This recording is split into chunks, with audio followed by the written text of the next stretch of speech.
Tonight's episode of the Sunday Night Talk for Week 15 in the NFL is up. It's here. Omar joins me as usual. We talk the surging Bills. We talk a wild Hail Mary, a little Taylor Swift as well, not to mention a brand new trivia game called Who Has More. Before we get to the episode, I want to remind you, if you're new to the channel, please give it a subscribe. Every little bit counts. We're growing, people, and it's because of you. Not to mention all my stuff goes up here on the channel. My interview series that's called Running It Back. I put up a new one last week with Misha Pollan, who's an LA comedian. Great talk.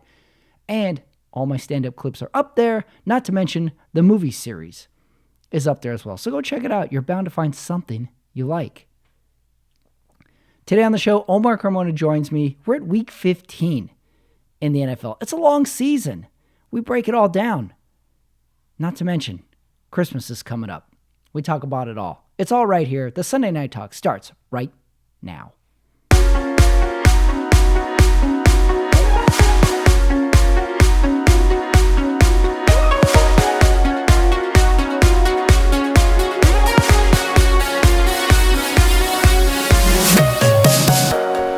All right, it is Sunday night. It is 8:05 West Coast time. Omar Carmona joins me.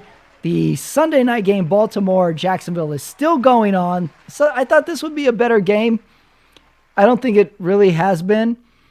But we have a lot to talk about, Omar, because it's week 15 in the NFL. A lot to talk about. Great to be here live from the Ramirez residence. Yeah, this is quite the flip because you're recording this from my parents' house. Right. And I just saw my parents' dog walk by in the background. Yeah, somewhere around here. So you're managing the Ramirez house now. You're feeding the dog. I am Lord of the Manor right now. And so as for a change in things, Patrick, I'd like to introduce a quick segment, a brand new segment to the show. We're going to roll it out. My beer of choice for the one beer of choice will be today Marble, a great brewery from New Mexico, I believe. Yes, I believe so. And this is the double white. So if you can get that, fantastic brewery. Wow, you're doing plugs now? Do you see a problem with this? Do we need to talk to anybody about it? I'll talk to HR about it. We're not getting any sponsorship from this. So this is essentially a free plug, which I guess is a step up for us. Yeah. I don't know. I thought you weren't a beer guy. Maybe they'll send me some shit. Oh, okay. Yeah. All right. But I thought you weren't drinking. What do you have in your one beer a year type of thing? I did it. I got in shape. And I think I learned to appreciate it more. I maybe over the weekend I may have a beer or two, but that's probably it. Okay. And so this is actually my first beer of the day, but it is a double white Marble once again. And how is it? What do you think? I'm gonna give this an 8.7. That is a good score. That is a solid beer. Wow. Okay. Well, don't get too lit while you're managing my parents' house. All right. You're starting to worry me. Okay. You're in charge of the dog. You're ordering pizzas. I'm getting a very risky business vibe from you today. Could be. I got pants on for right now. Could be. You're going to be playing Bob Seger, sliding across the hardwood floor in your socks. Wow. Yep. Wow. Well, I didn't see the show starting this way, but of course, that's just how our shows go. Whatever's in the air, we discuss. All right. And I think you already gave me my idea for my double feature. I'm gonna watch Risky Business tonight going to bed. Oh wow, jumping ahead in the categories. Yeah, definitely. I've introduced a new segment and I've jumped ahead to one. Yes, you have. All right, well let's start. Let's talk big picture. For week 15 in the NFL. Lead story, I got the Bills win. I mean, the most dominant story. It was the headlining game. Cowboys catch fire, right? I mean, arguably the best team in football over the last 5 weeks. And then Buffalo, all of a sudden, they've been able to string together some big wins. But all of a sudden, Dallas didn't do any. They didn't even look like a playoff team.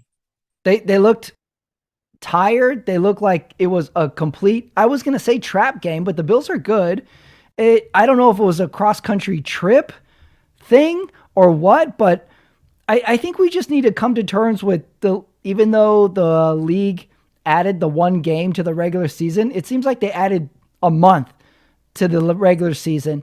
And now every team that was good at some point will be bad. And every team that was bad at some point will be good. And because we wrote off so many teams at the beginning of this season, and really only a few teams got eliminated from the playoffs this week, mathematically. Right. So this was just, the Bills stock is going through the roof. Dallas shows up. Through the roof. Dallas shows up. It's 31-10, and really it's 31-3 because Dallas got the one late garbage time touchdown. Well, while this game was still competitive, like in the first quarter and a half, were you shocked at just how many penalties were going on in this game? The Dak personal foul, the holdings, the delay of games. Like, this game was erratic from the start. And then once it got going, it was quite obvious the Bills were clearly the stronger team. Like, this game was never competitive. They were able to run. They were able to pass. They were able to stop the run, stop the pass. It was a very, very one-sided game. And it's 21-3 at halftime. Dallas, by the end of the third quarter, had 92 yards total offense. Just a week ago, we're talking Dak MVP. Now they can't even get a first down. And I don't know if this is a throwaway game. I'm talking to my Dallas friends, and their reaction seems to be one of rationalization, where they say, like, well, Dallas doesn't have anything to play for, really. They're in the playoffs, and that's true. But Dallas went from the 2 seed to the 5th seed in 1 week. If Dallas goes on the road for a playoff game, I have zero faith in them. And I don't know if Dallas is built to play from behind. Did you see anything you can take away from that game? We talked about all the bad things about Dallas. You know, they couldn't run, they couldn't pass. Dak Prescott looked lost. Let me tell you where I think the biggest concern of today's game was. Micah Parsons, arguably the best defensive player in the NFL, only had 2 tackles. Mm-hmm. At this point in the season, this guy can't be gassed. Okay, he needs to be ready, and he needs to get ready for playoff football. And so I think that was that's the biggest concern I would have, because Michael Parsons is a difference maker on a team. Bigger win for the Bills or big loss for the Cowboys, do you think? I think it's a much bigger loss for the Cowboys. I agree. They look bad. They look flat. They look slow to the Bills. And the Bills have made this huge jump up in the last 3 weeks. Did you pick the Cowboys? Like, what do we think about this game going in? I'm watching. I'm like 31-10. It was bad. It was. Let me give you the Micah Parsons line. Okay, 0 solo tackles, 2 assisted tackles, 0 tackles for a loss, 0 sacks, 0 quarterback hurries. He did nothing today. Not even in this game. So, what about this for the Bills? We've done such a 180 on teams that looked out of it at week 5. It's almost like the first month of the NFL is a de facto preseason, because it really didn't matter. It doesn't matter if you got 70 points scored on you. You're going to have a mathematical chance come week 14, 15, and 16. Remember they fired Ken Dorsey, the Bills offensive coordinator, after the one bad loss? And now they've been winning. And now they've been winning. I don't know if it was truly his fault in a singular way that they were the reason they were losing, but I can't help but think he's got to be sitting home saying, yeah, well, I needed more time. That was the preseason for me. You didn't let me cook. Very, very odd Bills season overall when we let the dust settle of what turned it around. Josh Allen, I don't think he has an MVP case, but he has the case to being the best player in the league or the most exciting player in the league. Yeah, I mean, he's up there as far as his skill level. Yes, he's arguably one of the best players in the league. I don't doubt that for a second. Next point I want to make on big picture is the 17-game season. I think this is the third or fourth year we have the 17-game season, and we have the extra playoff spot for it. I think I'm finally used to it now, where I was saying, like, you got to treat the first month of the season almost like something in between preseason and regular season. And if you go 1-5 in the beginning of the year, don't freak out. Don't panic. I think coaches are starting to figure that out too. Be like, this is a long season. Injuries is another one. I think half the league has started more than 2 quarterbacks as well. The long season I think I understand the long season now. Whereas years past, you get to 1-5, you're done. That's it. It's over. Your starting quarterback goes down. You're done. It's over. It's over. The long season, the 17-game season, are you used to it, or does it feel like it's still a foreign thing to you? No, I'm used to it now, and I love it. I love it because it's just more football for me. Yeah, and we had Saturday games this week too. 2 Monday games as well last week that we got to watch at the same time. Like, it's not even like one happened and another one. They were going on simultaneously. Yep. Next big picture point. This one is a little bit more conversation inducing. Bill Belichick. Oh, this is his last year. Yes, and it's such a sad and it is such a sad ending. But the Patriots have to move on. Not even he can no longer build a team. If he wants to coach, he has to understand that it is only to just to coach. He should no longer be a GM, and I really believe that. You know, I'm looking at the Bill Belichick career. I'm looking at, in particular, the last couple years of his Patriots, and the team is fine, but they are in no way good enough to win a team beat a team that's over 500. This game against the Chiefs did not walk through the Patriots. This was a harder out than I think most people are talking about for the Chiefs. Chiefs are turning the ball over. Mahomes is getting sacked in this game. The Patriots have chances. They're shooting themselves in the foot more often than not. But he doesn't have the players or the coaching or the scheme to get over the top of these good football teams. And I think it's a time for the Patriots to say, all right, we can both walk away from each other and come out looking good right now. You know, like, let's find an agreement. You can walk away, take a year off.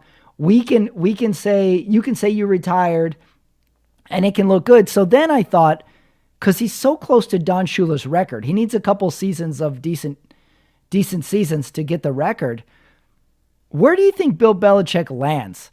I have 4 potential landing spots that Bill Belichick could go to.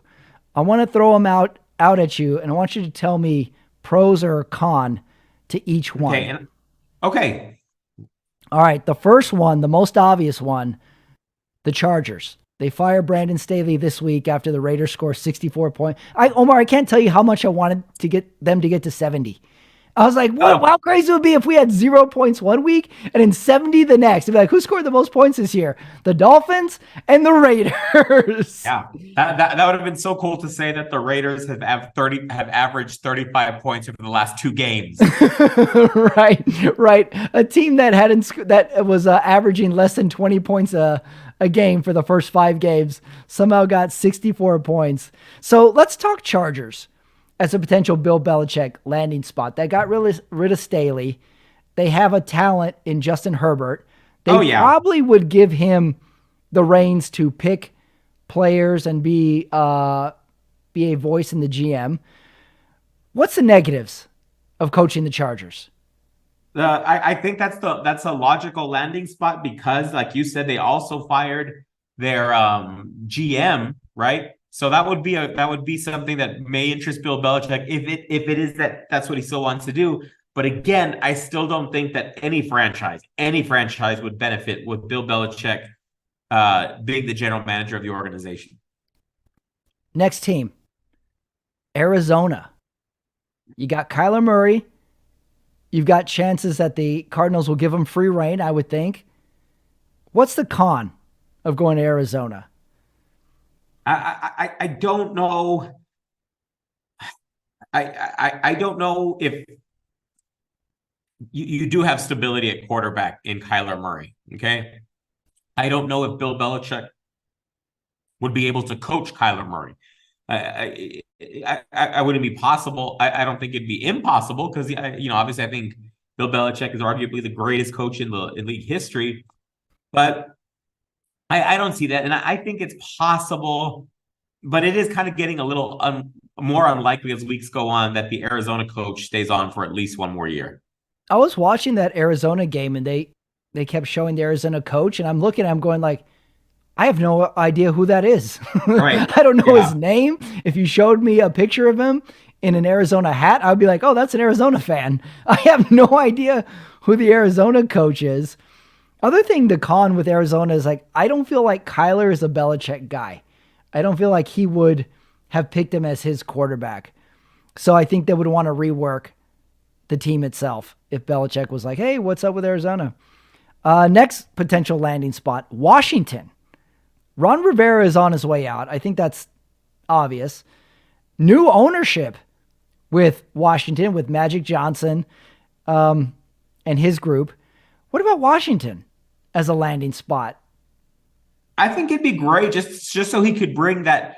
But I would rather see Belichick be brought on in an executive position. I could see that, an executive position. I think he's learned the business good enough. And I wouldn't mind that, but I think that Washington is going to go younger. And I think that a lot, I could see them maybe staying with Bieniemy possibly as their head coach, but okay.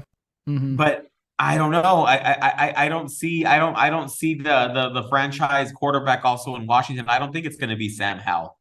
No. I think Belichick in the draft would look for somebody. Again, like we're probably talking a year off and then back to coaching would be my thought. How important do you think the record is to him though? But you have to think he not important. Not important. You don't think so? So many more. He's got so many more Super Bowls than Shula. That doesn't matter.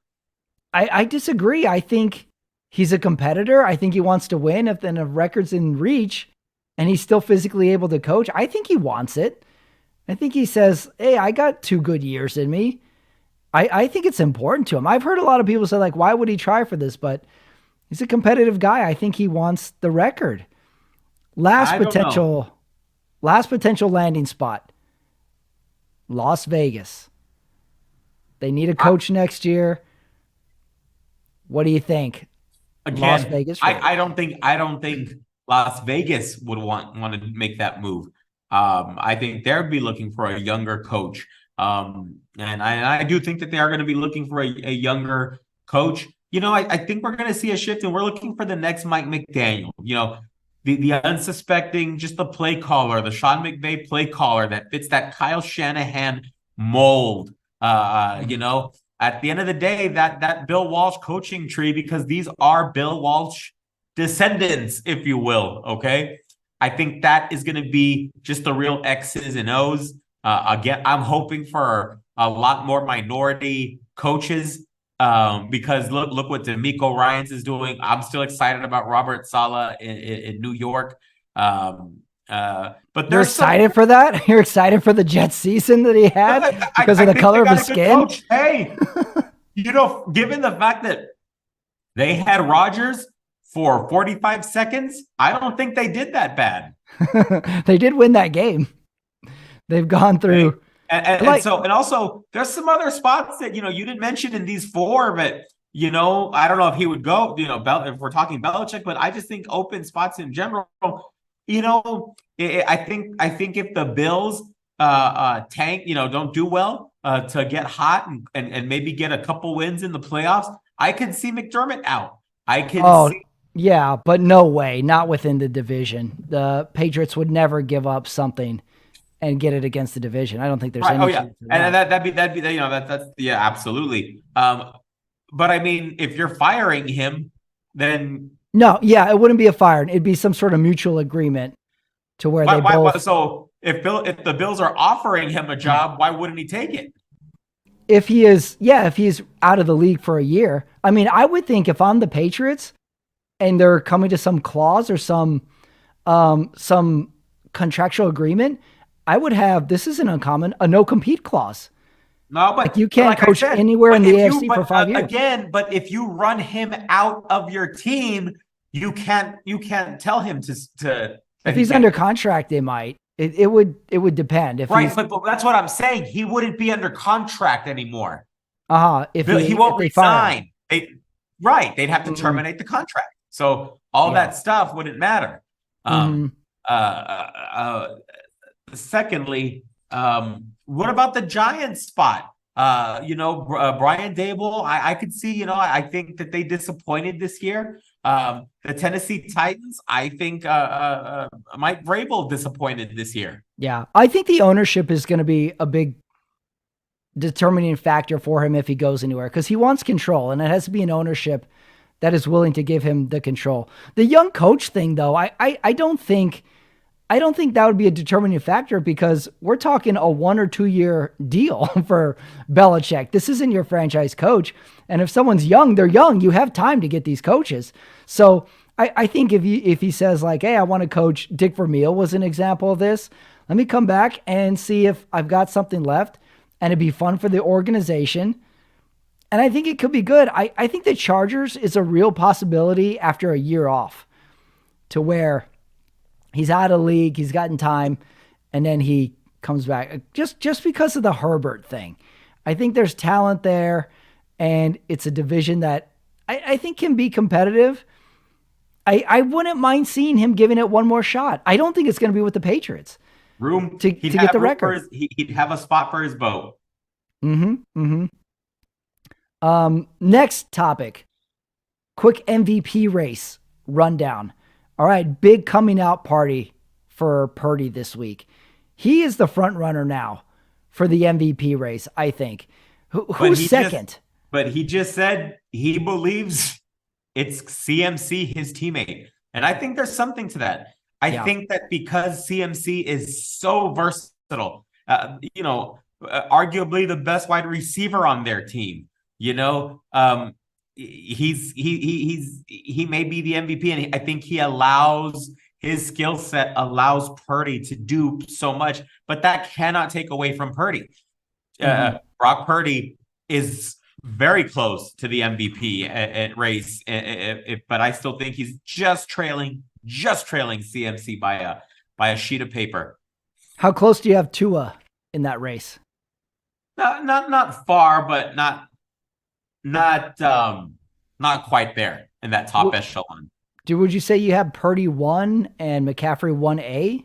No, I have McCaffrey 1. I have 2. I mean, I have McCaffrey 1, Purdy 2, and that's just. But it's a very, very close 2. Yeah, and Tua 3 is Tua even in your 2 is 3 your breakdown. 2 is 3. I think Dak is out at this point. I don't think Lamar is in at this point, and I think those are our only candidates, to be honest. I guess Hurts. I mean, we still got 2 weeks left in the season. Hurts could still make a little comeback run for MVP. But I think you're right. Right now, the front runner is Purdy and McCaffrey. And they can't split it, right? Like, they can't both win it. Didn't the NBA have a dual MVP one year? Why can't they split it? They're both the MVPs. Yep.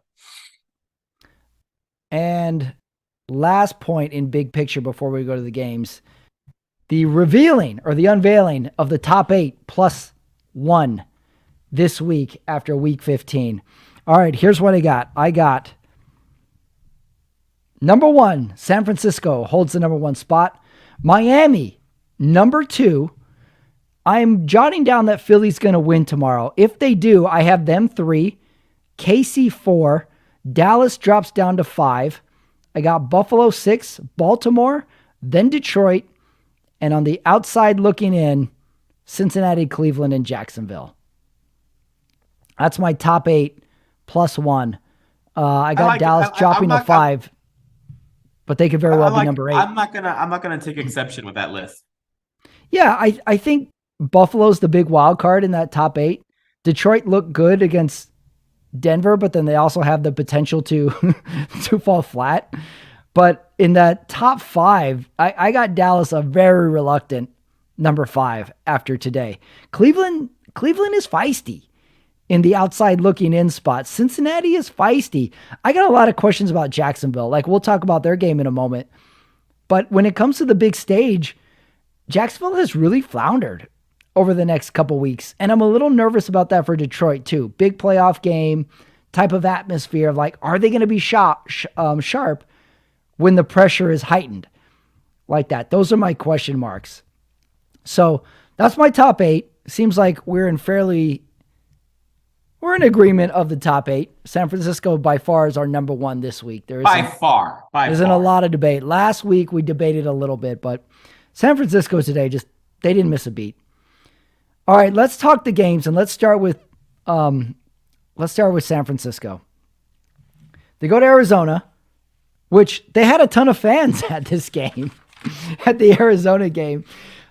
How nervous did you get when Purdy goes down and goes out of the game for a couple plays? And Sam Darnold I'm not gonna lie. I was paying very close attention, but I was scared. And yes, right now it is. I just feel we have to stay healthy. The injuries will derail this one more time, okay, for this team. But I'm just hoping they stay healthy.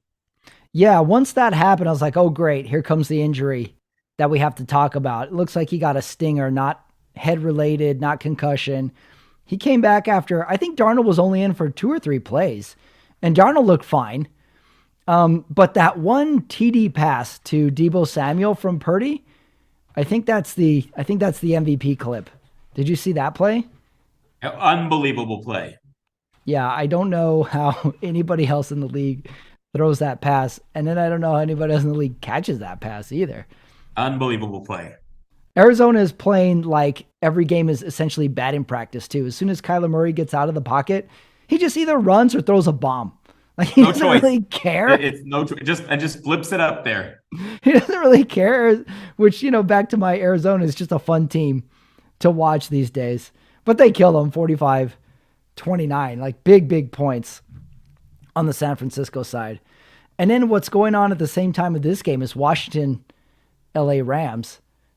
Omar, I kind of like these Rams. They're kind of good, I think. I think Sean McVay, he's going to need. They do have some holes. I'm not saying they're a well-coached team. How about that? They're a well-coached team. Yeah, and they have some good players, great players. I think Stafford's great. I think he's ready to move on to his next role as mentor to a franchise quarterback. Yeah. Okay. Yeah, he might be that guy. You're right. And then Aaron Donald, of course. I think there's a possibility Aaron Donald, as he's talked about retirement. But yeah, it's not a bad team. I'm expecting big things from them in the future. I'm watching the game, and the Rams are up almost 2 scores the entire game. And then all of a sudden, Jacoby Brissett comes in from Washington and actually makes it a bit of a good game. Like, they got within 8 points, and the whole time, like, the Commanders get within 8. And now it's a question of like, oh, do they kick the extra point? Should they go for 2? It was like 5 minutes of the announcers talking. And the whole time they're showing Ron Rivera. And Ron Rivera is like a statue. He doesn't move. He's not talking to anybody. He's not relaying. I was like, is Ron Rivera involved in this game? So they don't get, or they go for the extra point and gets blocked. So they kick the onside. It doesn't work. The Rams are 7-7. Here's their next 3 opponents. Saints, Giants, 49ers. 49ers may not be playing for anything in that last game. The Rams could run the table here very easily and be a threat in the playoffs. Like, the Rams are fun. They're a fun team. I like them. Do you feel any threat from the Rams? Say the Niners met the Rams in the first round. No threat. That the 49er team is by far the better team. Anything scary about the Rams in general against the 49ers? Zero, really? No Cooper Kupp, no Stafford deep, PI Nothing, huh? 0. Wow, you have a lot of confidence. All right, go ahead. No, we're winning the Super Bowl this year. You're already on to the Super Bowl. you're hawking beers. You're talking Super Bowl. I don't know what to think. All right, this was the interesting game that should not have been interesting. KC at New England. Like I said, everyone was like, oh, KC was too strong for New England. KC made this game way harder than it needed to be, especially in the first half. We're talking Bill Belichick, retirement. We got shots of Taylor Swift going on. KC is getting sacked. Mahomes throws a bad pick as well. There was one play, I think it was a scoring play by New England on defense that got called back as well. So I'm not fully convinced that this game did anything for me, for Kansas City. Tooney had a bobbled throw that led to an interception, and Mahomes is just giving him the stare down from the sideline when they go to the bench. Yeah, that was awkward. This team is not sharp. Not sharp at all. And then we get to see, there was a play where Mahomes hits Kelsey in the end zone and he bobbles it. He drops it. And they cut to Taylor Swift in the luxury box. And I think she says, fuck. I liked it. She was like, fuck. She for sure did. So it was and then who was in there? Zappy's in there for New England. I think they're down. And they did it. And there was that first quarter, it wasn't, the game wasn't out of hand. No, it wasn't. That's what I'm saying is, I think New England was down 10 points and they had the ball and they got to fourth down. They punted twice. Like they didn't go for it either time. And then Zappy has this idiotic interception that really swings the game. He throws an interception inside of their own 30. So KC didn't do anything for me in this game. They win 27-17. And then, of course, because I'm on too much NFL Twitter, do you think this Travis Kelce, Taylor Swift relationship is moving too fast? Way too fast. Yeah, she's going to all the games. She's wearing the sweatshirt. She's with the family. This is 6 months, right? If you're Roger Goodell, you call Taylor Swift and you say, we got to make it more exciting. I think it has to be, you got to keep it a little more rare when she shows up. Now she's showing up at all the games, and I think she's only missed like 1 or 2 games. That's it. Too much. I'm saying from like a relationship standpoint, like I think they're up in each other's business too much. This is too much contact. We're only 6 months in, right? Yep. What was the first game she went to? It was like week 3. It wasn't the beginning. Something like that. Yeah, this relationship's going very, very fast. Like what are we talking here? Like we're already like, when does cohabitation discussion begin? This is too fast. I'm worried about these kids. I'm going to take it slow. Yep. All right, we can buzz through this one. The Jets at Miami, 30-0. How many 0-score games have we had this year? This is our 3rd one? Yeah. Oh, no, maybe 4. New England had one. The Chargers had one. Las Vegas had one. And this one? Are we at 4 games that had 0 points by a team this year? There were some shutouts. Miami gets the bounce back game that they needed. And then the Miami owner did the nice little Jalen Waddle dance in the luxury box. I don't know if you saw that. I liked it. I think it's a good time to be a Dolphin, to be with the Dolphins right now. What's your concern level for Tyreek Hill? He didn't play. I'm a little concerned that it did seem like a serious ankle injury, but he is an athletic specimen. So probably if there's one guy to come back, it's going to be him. Did you see this by any chance? Did this pop up on any of your news feeds? That Tyreek Hill is funding, I think, 3 different women that have had his child. And one of them has 3 kids by him, and the other 2 have 1 each. And he was paying one of them $1,500 a month. $1,500. That's a lot. I was gonna say that's nowhere near enough. $1,500, food, school. Given who Tyreek Hill is. Right. Like it should be way more. Correct. Yeah. Absolutely. Oh yeah. When I say it's a lot, it's necessary money for the child. Yeah.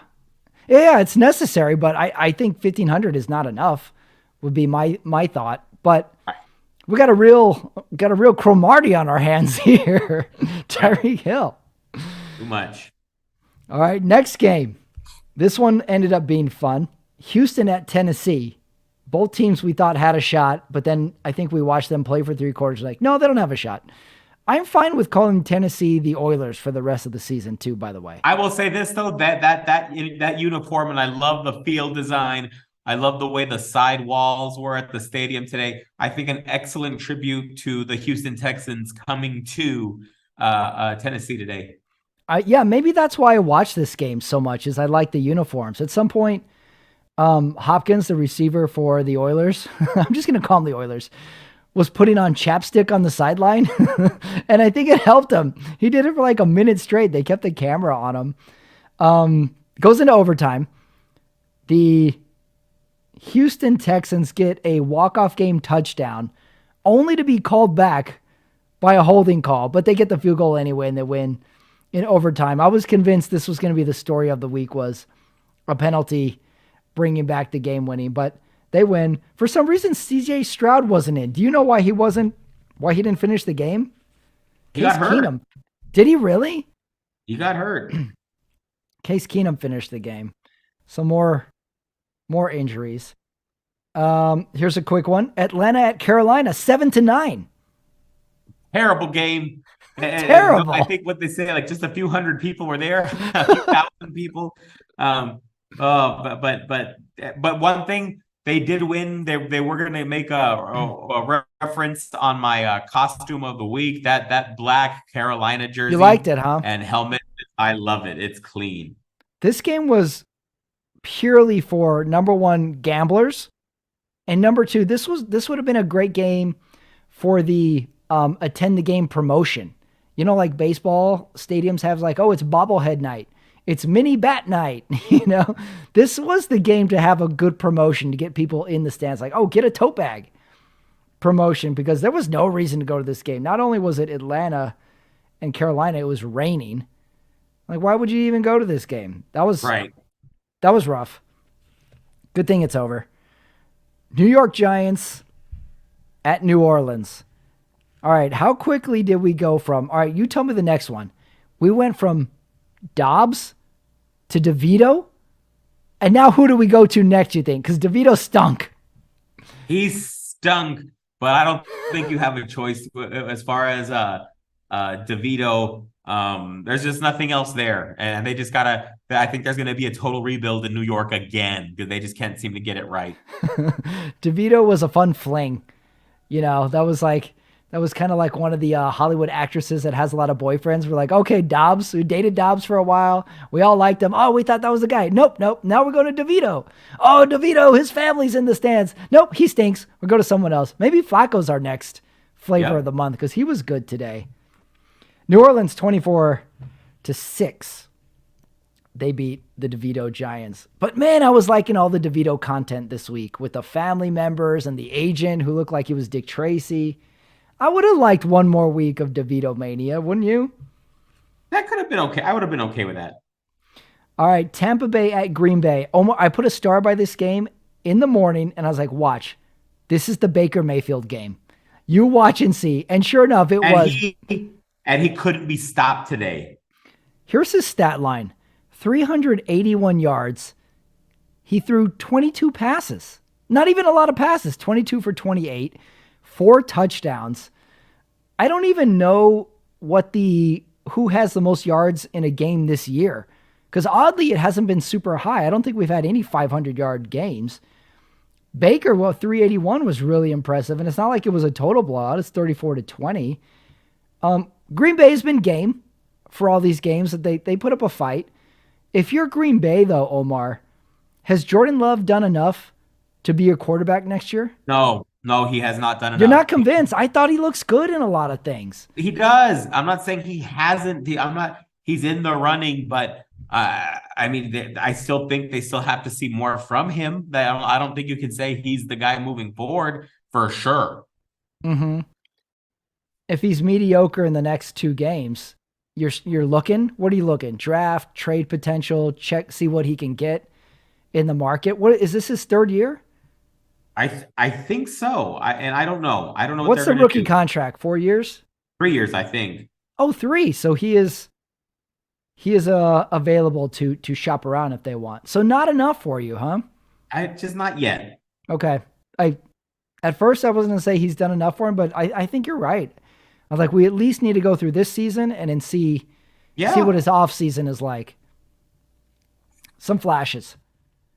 Last early game, Flacco watch is back. Chicago Flacco at Cleveland. He's back. He's playing well. Almost a miraculous Hail Mary at the end of, I think, the half. Oh my God, that Hail Mary. The game. And that receiver from his back almost came up with it. I don't know how he didn't catch that ball. It's in his lap. Right. I mean, that is the Bears season, essentially, is it's right there and you drop it. It's right there and it's incomplete. It's right there and you fumble it. Flacco gave the one pick. He had the one bad pick, but then he had like 2 great throws. One of them tied the game. A little bit of aid from the Bears' horrible tackling. But Cleveland, what's your confidence level in Cleveland if Very they make good the defense. playoffs? Myles Garrett is a difference maker on defense.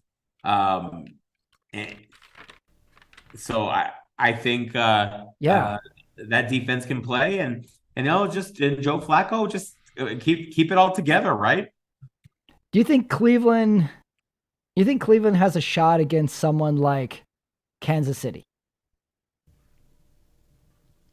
Yes. Do you think they have a shot against someone like Miami? That'd be their hardest game, but yes, they have a shot. Are you buying the thought that Miami only beats bad teams? Because their next 3 weeks are really tough. I think we're going to see something. Or do you feel like they are indeed what they are they who they say they are, Omar? No, I think they're good. They're a good team. Okay. But they're it's going to be interesting to see, can they play football deep into January and February? I think so. Tyreek Hill health status would be huge to know. With Miami, I'm with you. I think they're good. I don't think it matters. I'm really curious to see the next 3 weeks of how they perform.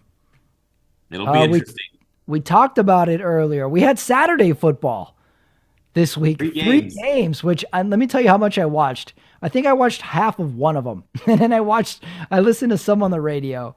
But a quick rundown: Bengals, Colts, Lions all win. I had the Bengals as the most impressive win. Minnesota, Pittsburgh, Denver all lose. Denver, the house almost burns down with Sean Payton on the sideline with Denver.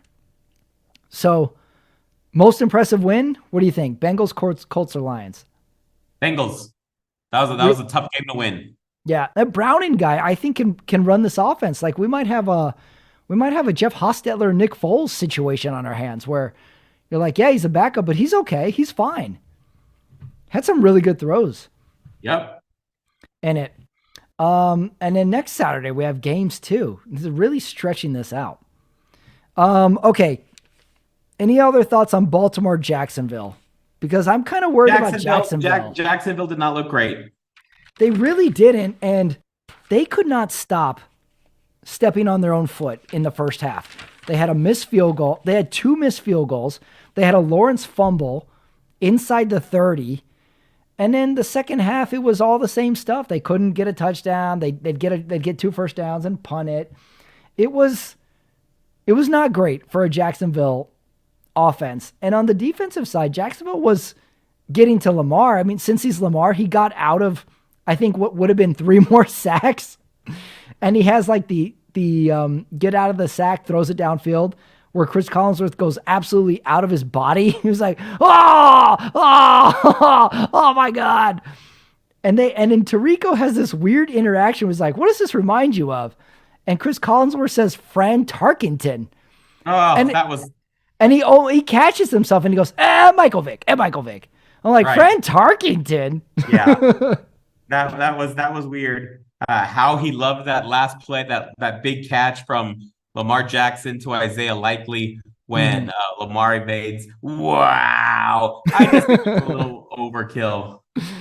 I do think this was the best game of the year for the Collinsworth Tirico interactions, though, because they were talking about the Olympics, they were talking about ice skating. I thought they were fun. They're finally hitting a groove together, these two. All right, what do you think? Was this a bigger win for Baltimore or a bigger loss for Jacksonville? Bigger loss for Jacksonville. I was expecting a lot more fight from them.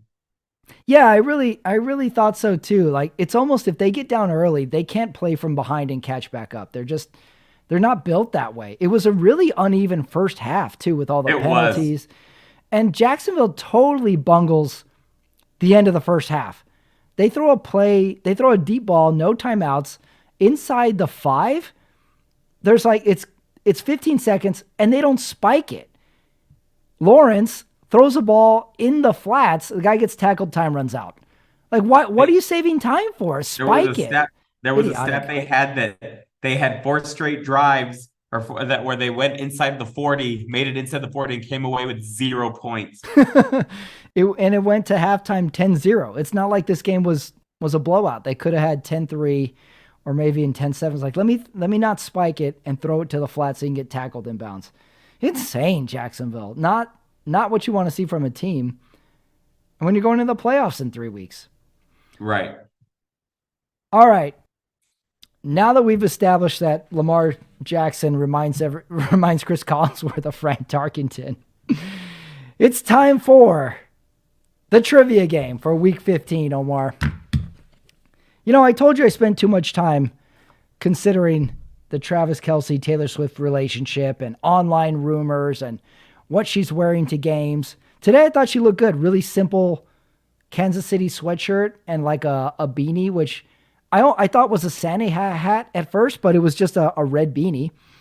Very cute, very fall friendly attire. So this week's trivia is internet related, and it's called Who Has More? I'm going to give you 2 names. You're going to tell me who has more followers on Instagram. I got 3 and a bonus for you. So, all right. Your first matchup, Jessica Simpson or Avril Lavigne? Jessica Simpson. Jessica Simpson, huh? Why are you picking her, you think? I think she's had more memorable moments, and I think there's also clips of her acting, from her days in the, not only acting, but her days in reality TV. So I'm going to go Jessica Simpson. All right. Jessica Simpson's verified Instagram account has 6.5 million followers. Okay. Avril Lavigne, 12.8 million followers. Wow. She crushed her. All right. Wow. 0 for 1. Yeah, I think there's an odd obsession with Avril Lavigne for some reason. She's one of those very, very talented, very good-looking girl. Definitely has that rock and roll it factor for a woman. I'll give you the good looking. I never thought Avril Lavigne's songs were good. I thought they were pop friendly. To me, Avril Lavigne was a poor man's Liz Phair. Sorry, deep cut, everybody. All right, next matchup. Now we're getting into the big dogs. Sylvester Stallone or Arnold Schwarzenegger? Arnold Schwarzenegger. Okay. Sylvester Stallone has 16.8 million followers on Instagram. Arnold Schwarzenegger has 25.8 million. You got it. Yeah, I think that was an easy one. Oh, really? Or were you a Stallone or Schwarzenegger guy as a kid? Schwarzenegger. Oh, really? Although Rocky to me was still a better than anything Schwarzenegger ever put out. Yeah, I'm a Rocky guy, so I got to give it to Stallone. But of course, Schwarzenegger's up there. Who do you think? Like, be honest. Who's the better actor, Stallone or Schwarzenegger? I think it's going to be Stallone. You think so? Why is that? I mean, he did do dramatic roles. I don't think Schwarzenegger did anything dramatic, right? I mean, I think being a spy a double agent living a lie, and fighting terrorists in True Lies. I think that's very dramatic. That might be the closest thing he's had to a dramatic role, right? Maybe right. Twins. losing his wife. He lost his wife in that movie? Remember, he was losing his wife, his marriage. She was cheating. Oh, he was losing it. Right. He was living the double life. Right. All right. Yeah, I could see that. Stallone did some dramatic roles. Copland. Did you ever see Copland? He's good in Copland. Yep. All right, next matchup. John Stamos or David Spade. Ooh. Were you a Spade guy? A Saturday Night Live Spade guy? I was. But I'm going to go Stamos. All right. John Stamos has 4.1 million followers on Instagram. David Spade. Spade's got to have more. 2.9. Really? You got it right. I was a little surprised by that too. Spade. I like when Spade would do the movie reviews. It was called like the Hollywood Minute or something like that. And he would just trash celebrities. And he was like, Casino. I saw it last weekend, but I liked it the first time when it was called Goodfellas. And then the next day you'd have to do that line at school for all your buddies. My favorite one that just had me laughing. And I may have even seen it in this very room when we would watch Saturday Night Live, during sleepovers. When he said, Bill Clinton, some other person, and Billy Ray Cyrus.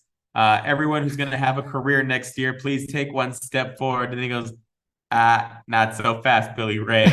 Right. That's right. Do you think he ushered in the trend of the snarky?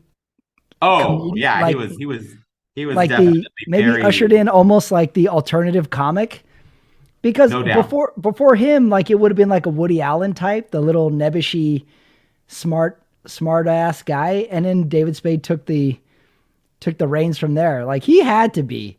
Because that was like the guy, like you would talk shit, but you would also run away while you were talking shit. Like you wouldn't say he was tough or brave, but he was just talking a little trash about everybody. Right. Remember he did the one where he brought up Eddie Murphy's picture and he would go, "Look, kids, a falling star." And then and then the crowd booed him. Yeah. And it was like, come on, we're friends. All right, last bonus one. This is the wild card. Reality star Omarosa or Mike, the Situation Sorrentino. We got reality on reality crime here. Omarosa, only because she's been a political commentary, and I think that just opens up not only the reality TV world, but the younger pop culture world. I'm sorry. But also the political arena because of her comments on Trump and her relationship with Donald Trump. And obviously no one is going to have more followers than Donald Trump. So, Okay. Good logic. I never heard that name Omarosa before ever. Like I've never heard anybody else with that name. It's really unusual. Have you ever heard that name before? Never. Me neither. All right. Well, you went with Omarosa. Omarosa has 80.5 thousand followers on Instagram. Mike, the Situation Sorrentino, has 3.4 million. He crushed her. Wow. Surprised by that one. I'm with you. I would have thought Omarosa had some political backing, following, but no, the Situation, 3.4 million. People are idiots. Well, like we're basing this off of logic and stuff. Like this is just Instagram followers. And also, we don't know how many of these followers are bots or Russian spies or fake accounts that they paid for. Like it's nuts. I know hostesses who work at restaurants that have 80,000 followers here in this town. Yeah, that's crazy. I could imagine. All right, that was the game. Who has more? Which you did pretty well on. That leads us to... It's a tough game. Yeah, it's harder than you would think. It's like Casey at New England. Tougher game than you thought. All right, that leads us to the crowd-friendly segment. The awards for Week 15. Award number 1 to give out, Best Quote, which is quickly becoming the Chris Collinsworth Quote Award, but I don't care because he's the most entertaining. Yes. Okay, I think the first series of the Sunday night game, Baltimore has like two big tackles on one of the Jacksonville running backs, and Chris Collinsworth goes, "Welcome to the North football style." Like he ran out of words or he didn't know how to finish the statement. That And was good. I remember that one. He said, "Welcome to the North football style." And then my other nominee comes from Mike Tirico. He says, "When the game's getting out of hand, still a 2-score game, time is running out." And then they went to commercial. Like Tirico was over this game by the third quarter. Those are my two nominees for best quote of the week. Which one do you like, or do you have your own? I like the Tirico one. I'll second your Tirico one. I had a third one, but I didn't think it was worthy of the best quote. But where is it? Oh yeah, it's Collinsworth, and they do a Olympics in Paris promo, and they come back, and Collinsworth says, "Still waiting for my invite to Paris." And then Tirico's like, "Well, you can come if you want." So that was I call it honorable mention. And then Chris Collinsworth had one in the beginning of the second half. He's like, "Is this becoming the strangest game you've ever seen?" And then Tirico laughs and Collinsworth goes, "Whatever." I thought that was a weird quote.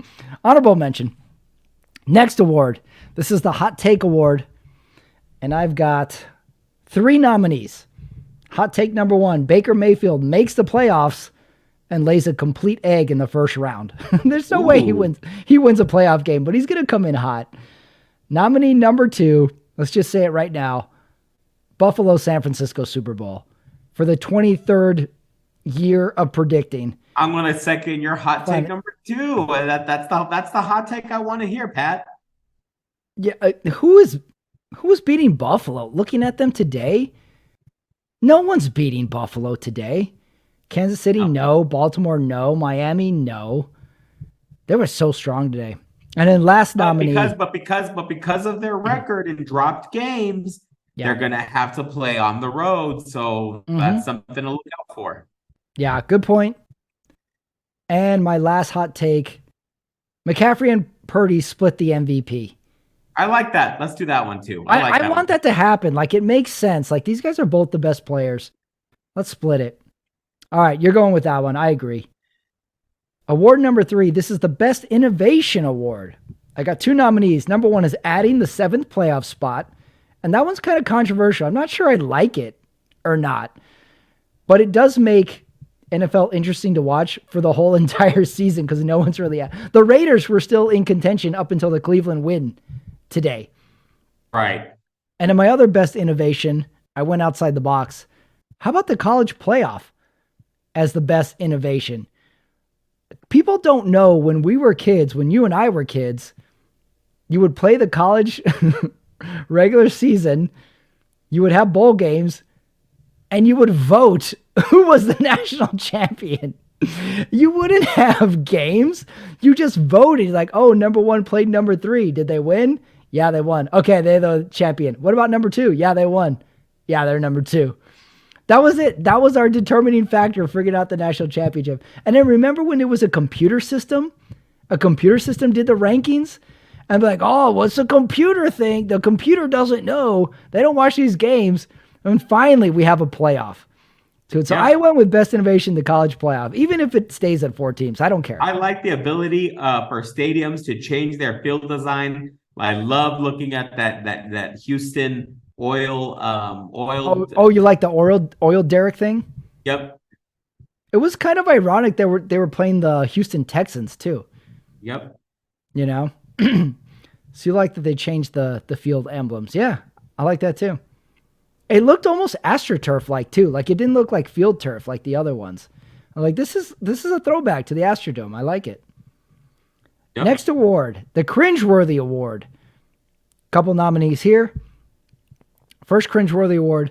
How about Kadarius Toney's last 2 weeks? Oh, he has the horrible offsides, and then he has the horrendous drop ball that leads into a pick, and Mahomes staring him down on the sideline. Rough 2 weeks for Toney. Horrible. It was horrible to watch. Oh, second nominee, Did you see the Jets attempted fake punt? Oh, that was awful too. I think that was my cringeworthy award. I think Romo called it. He's like, they like to run a fake here, and they run the fake right into the line. They get no gain. And then last nominee, this was a commercial during the Sunday night game for Uber Eats. Michael Cera, the actor, is grilling burgers, and he has this weird patchy beard to him. But I mean, I think he's like 35 years old. So I put Michael Cera's beard as a cringeworthy award for it. But I'm giving it to Tooney. He's had a rough 2 weeks. Really has. God. He went and sat on the opposite side of the sidelines, and Mahomes did he did the glare, and then he kept doing the God damn it. And he'd look at him some more, and he would go, God damn it. It was ugly, those two. They need to have like a meeting, hey, let's reset. Let's start over. They're going to have to. They're going to have to. They're like two brothers fighting right now. It's ugly. Next award is Best Costume Design. First one I got, this was during the Buffalo game. They cut to Erin Andrews on the sideline, and they have her dressed up like an undercover cop. She's wearing a big jacket and a ball cap. It looked very awkward. It looked awkward. I don't know why they had her dressed up like that. I guess it was raining. So that was one nominee. And the other nominee, but this one's a question mark. The Jags go all teal? Did that work for you or not? That was a good one. But they've done that before. So, I mean, that was not the shocking one. The Carolina Panthers, to me, was the best. But for costume design, again, I love watching the old Oilers jerseys. But what I liked the most, the cowboy hat used by Mike Vrabel in I think a tribute to the Bum Phillips, Bud Adams days. Oh, I didn't see that. He wore a cowboy hat on the sideline? Wore a cowboy hat on the sideline in warm-ups. Oh, I didn't see that. That's worthy of a nominee. That's good. I like that. Next award, Advice Alley. Here's my advice, given that we've now watched 15 weeks of the NFL season. Always bet against the team that looked really good the week before. That's what I've learned. Dallas looked great. Bet against them the next week. Yes. My advice, Sally, is if you are a 49ers fan, start making plans for Las Vegas Super Bowl. Oh, wow. Jeez, you're so confident. I am. Now I'm starting to get worried. Like something's going to bite you. Jesus. All right, next award. A couple more. The Sunday double feature. You already said yours. What was yours again? I'm gonna watch Risky Business in honor of walking around my underwear in my childhood home. Why would you do that? Why are you doing this to this poor home? Traumatizing the sanctity of the home. Yeah, you should throw a party with your lawyer friends, and then have the who came into his the admissions guy comes in to interview Tom Cruise. And he has to pull himself together. My Sunday double feature is based off of teams being good one week, falling from grace the week after, then another team falling from grace. You know what I went with this week in the notion of falling from grace? There was a movie that came out a few years ago. It was called Frost versus Nixon, where this journalist interviews Richard Nixon after his presidency and grills him on stuff, and Nixon comes off looking really, really bad and crooked. It's a good movie. I recommend watching it. It's an event that I didn't live through, so I didn't know the weight that this interview would have carried at the time. But if you had someone immersed in this scandal, and then a few years later there was the tell-all interview, you would have to watch that, right? You'd be like, hold on, they're finally going to ask him. Absolutely. No doubt. And the only reason I was quiet, I didn't realize that how upset Patrick Mahomes got at Kadarius Toney. That was bad. Yeah, I'm telling you. He was staring at him and saying, what the fuck? And God damn it. And every damn game, man. Yeah. 2 games that if the Patriots were 5% better, they would have at least tied this game at some point. And Toney just had this ridiculous drop. Unbelievable. So I'm giving my Sunday double feature Frost versus Nixon. I think Frank Langella is his name, plays Nixon in it. He's really good. All right, last award. Who won the week? Nominees are the Bills offensive coordinator, or San Francisco fans that went to Arizona. Ooh, that's a good one. San Francisco fans that went to Arizona, but a close second, the cleaning crew at the Carolina Panthers game. They didn't really have anything to do after the game was over. Yeah, that's a good week. They don't really have to do that much. It's pretty awesome. They're like, all right, hey, you guys want to start cleaning? The game's not over. Well, just start up top. I think you announce before the game is over. Just please clean up around you and send everybody home.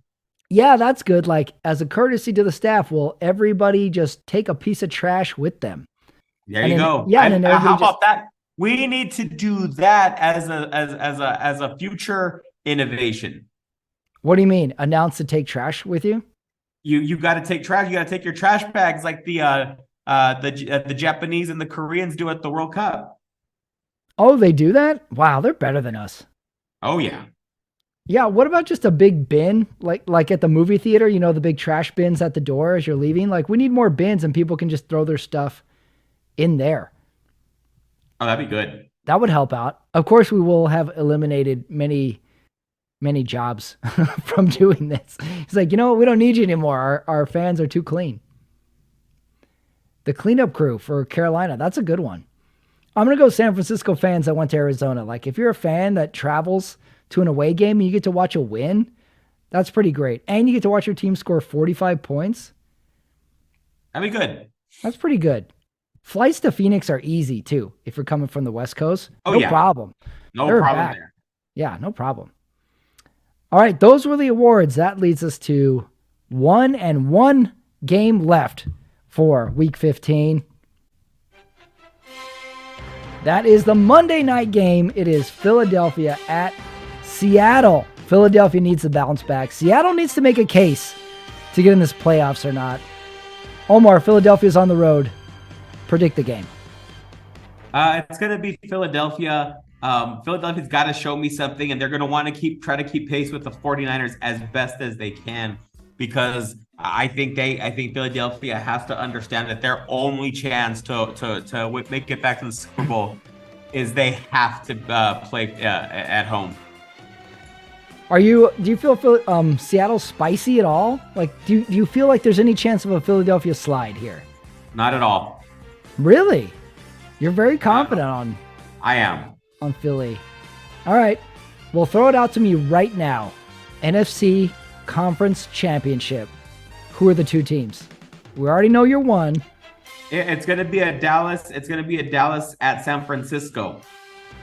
Oh, really? So you think Dallas can pull it together from a 5th seed? Yep, I do. How do you think the next couple weeks go for Dallas? They gotta get it going too. But do you think they will? Do you think they're going to stay in that 5th seed spot? I don't know.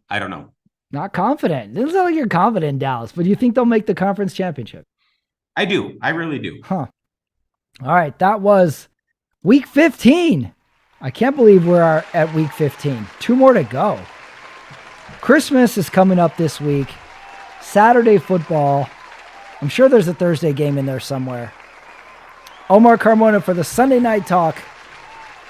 Thank you, and we'll see you next week. All right. That is it. That is the show. That is the Sunday Night Talk for Week 15 in the NFL. Yeah, Week 15. God, there was a lot to discuss. Ups and downs. Not to mention, I was a little happy to talk about a rare Raiders blowout. I want to thank Omar Carmona for joining me as usual. Don't forget, if you're new to the channel, please give it a subscribe. Please give the videos you like a like, because all my stuff is up there. Stand-up clips, my long-form interview series, not to mention the movie series is up there as well. And more stuff is going to go up there all the time. I appreciate it. Christmas coming up. Where are you on that? How are you with your team? How are you with Christmas? You need to think about how you're going to schedule your NFL viewing this Christmas. Are you going to sneak away to the bathroom or garage and watch it on your phone? Are you going to try and recruit a few family members who also want to watch? Go to the downstairs TV. Yeah, don't sleep on the downstairs TV. Really fun watch. You got to figure it out. You got to plan it out. Food, sports, family. It's going to be a hectic week. Hey, I'm here for you. For Omar Carmona and me, Patrick Mears, that was a Sunday Night Talk. I will see you next week. Go Sports!